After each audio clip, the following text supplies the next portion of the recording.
सकेन कति खाएको खानु नि राम्रोसित दिँदैन यार खाना लाउनु अब मैले ठुलो स्वर गरेँ भने त्यहाँ मान्छेहरूले ठुलो स्वर गरे भन्छ अब राम्रो आनन्दले खाइरहेको छु क्यामेरा ल्याएर हे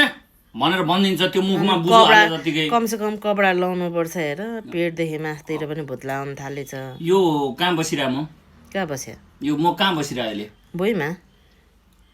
घरमा गोलैचामा कसको घरमा बस्या कसो घरमा बस्यो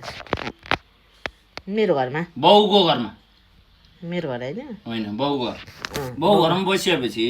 अब यहाँ के म यति बस्दाखेरि नहुने के हो पारा कि ट्याटु देखाउनु खोजे ल आफ्नै श्रीमती घरको कुरा नबुझ्ने छ अर्काले त के बुझोस् त अनि अर्काले चाहिँ किन बुझ्नु पर्यो त तपाईँलाई अर्काले चाहिँ किन बुझ्नु पर्यो त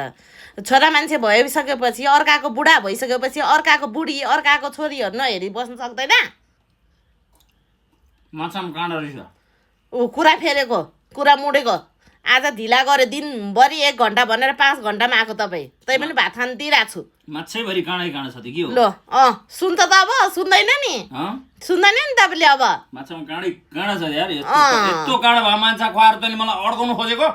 रिस नउठाउनु है बुढा तपाईँको व्यवहार देखिरहेको छु मैले 81 व्यवहारहरू चेन्ज हुँदैछ